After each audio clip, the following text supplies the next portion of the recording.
Hey guys, in this series Mariano5 and myself are going to discuss 10 very common leaks we've spotted over the thousands of combined hours we've played at the live cash games, along with what we can do to avoid them and immediately increase our win rate. Yeah, that's right, and we're also excited to announce that we have an entire Razor Edge course coming out in early 2019, which is focused solely on crushing the live games. In the course, we'll be expanding on all the concepts in the series, plus everything else you'll need to be successful at the live felt. But for now, let's get into the leaks. Hey guys, this is Fallout86 for Razor Edge, and welcome to leak number 8, over adjusting at a new stake. Most people, when they move up, have the fear of being outplayed. They think everyone is just so much better. But in reality, the skill gap from 1-2 or 1-3 to 2-4 or 2-5 is not very huge. It's still the same game. You get 2 cards and 5 community cards, that's it. Don't think that they are going to exploit you all the time. Most of the time, people are honest. So when they show a lot of strange, they probably just have a super strong holding. That's it. Especially when the pots get bigger and bigger, most people play really honest. So don't give them too much credit for bluffing in big pots, unless you know your opponent very good. Most of the time, they really play straightforward in those situations. In small pots, really everyone can bluff.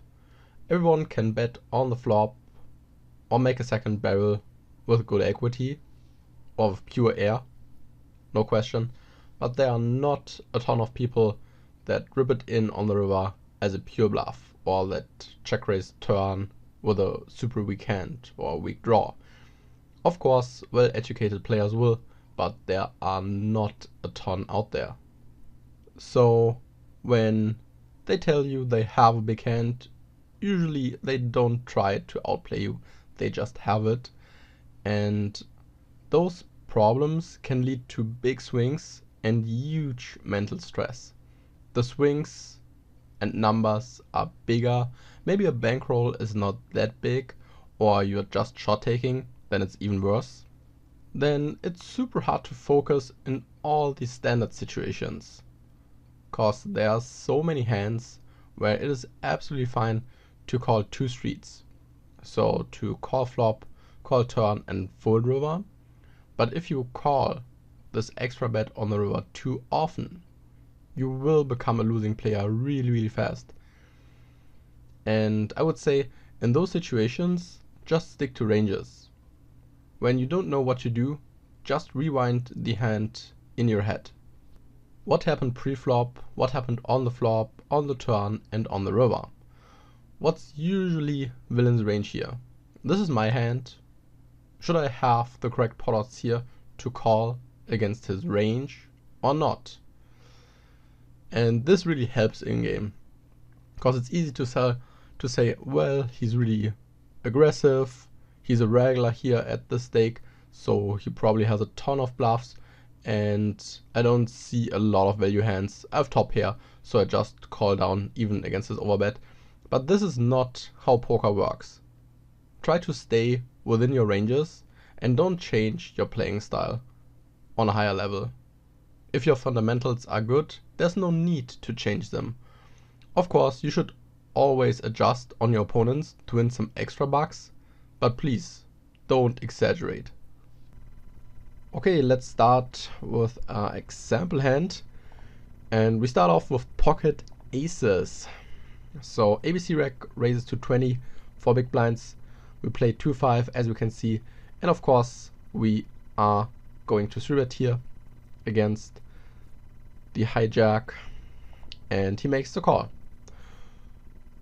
Flop is still fairly good. Flop is 10-7-4 with 2 hearts. Our opponent checks, and we go ahead and make a small c-bet on a board texture like that, and he makes the call. Turn is another 7. Our opponent checks, and we still have a super strong hand, can get value from a ton of draws, ton top pairs, over pairs, so we go ahead and second barrel. Of course, this time we're a bit more polarized, so we use a bigger bet sizing. We bet 175, and once again, our opponent calls. The river is the deuce and clubs. Our opponent checks, and we value bet again on the bigger side. We make it 380, and our opponent rips it in. And we don't want to get exploited, and that's the reason why we make the call on the river with pocket aces, because we think our opponent can still try to bluff us, and that's why we make the call. Now we have to think about if this is a good call or not. And I have to tell you, I think this is a fairly bad call. As you can see, we are playing fairly deep. We are both around 300 big blinds effective when the hand started. So we bet flop, we bet turn, and we bet river, and we threw it pre-flop. So we are wrapping a overpair for sure. So a hand like queens, kings, aces, and sometimes a hand like 7x. That's probably our range here. And if we say we have those hands, our opponent is still shoving river. And we have to think about which hands could he have. And the answer is he can have pocket 10s, pocket 7s, a 7 like 6-7 suited, 7-8 suited, and pocket 4s. This is probably his value range, and he can have all those hands, no question. The next question is, what is his bluffing range? And of course, he can have hearts, he can have 8-9, but if we tell him we have an overpair, we bet for value, is he really going to check shove river? Probably not. As you can see, I mean, he's shoving 200 big blinds, or around 200 big blinds more on the river, in a spot where we are in which we have a pretty strong range. And in a situation like this, you can just ask yourself, which hands would I check jam on the river as a bluff against my opponent if he takes this line? And I would say the typical 2-5 ABC rack is never ever bluffing enough hands that we should make this call on the river. So your opponent is not trying to exploit you most of the time in situations like this, especially not the ABC rack. Of course, if you play against a good rack and you think he has a large bluffing range, then it's correct. We can probably not go ahead and fold pocket aces, but against most players, it's a very easy and mandatory fold. So always go back to pre-flop, to the flop, what happened on earlier streets, what is his value range, and what is his bluffing range look like, and then you can decide if your hand is strong enough to call or not. And in this situation against the ABC rack, you should definitely make the fold on the river against this check raise all in. Okay, let's continue with the next hand example. Here we have king 10 off in the big blind. Good regular goes ahead and makes it 15. He tries to steal, and with king 10 offsuit we have a super easy call in the big blind. Flop is not too bad for our hand. We flop second pair with a good kicker. Our opponent now bets 25 bucks, and on the flop there's really nothing we can do. It's way ahead, way behind, so we toss in the call. Turn is a brick, but brings another flush draw. So as you can see, there are a bunch of draws now. Diamonds, jack 9, king jack, ace 3, ace 5, 5 6, spades. And our opponent is not slowing down. He second barrels, and again, our hand is still way too strong to fold. So we toss in another call against his fairly big bet. And the river bricks. River is a 7 of hearts, and our opponent goes ahead and bets 250 into 180. So as you can see, it's a overbet. And of course we just moved up to 2-5. We don't want to be exploited, And of course, in a situation like this, we have a lot of 10x type hands like 10-9, 10-jack, and so on. And that's why we call here on the river. And I understand that people are better at 2-5. You don't want to get exploited. But the problem is, if you always call a hand like this on the river, you just exploit yourself. Because if you think about it, we have probably one of the worst hands to call river. So we have second pair. That's definitely not a strong hand against the overbet. And the problem is also that we have the king and diamonds in our hand.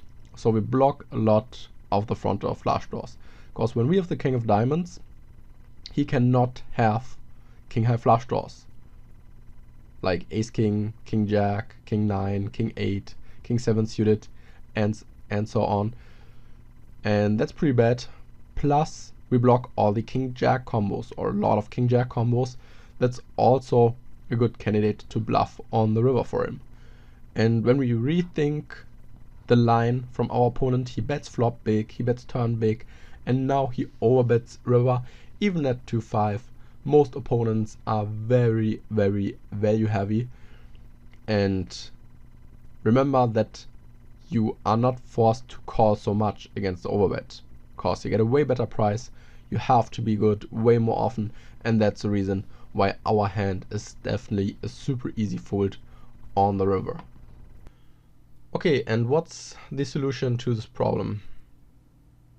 Just play the same game as before and assume that the other players are also playing a standard game until proven otherwise, because it's really easy to over adjust and lose a lot of money. Small adjustments are totally fine. When people are folding to 3-bets, you can add some bluff 3-bets against regulars to your range and call a bit lighter down against good regulars, because they will have a bluffing range on the river. You can also call a bit lighter against their 3-bets, because they probably have a bluffing range and so on, but only in small single raised pots. When the pots get bigger and bigger, most people underbluff, so give them credit until you know what's going on. With this solution, you will not get into a lot of problems at the new stake. I hope you enjoyed this video, and this was Fallout86 for Raise Your Edge. Good luck at the tables.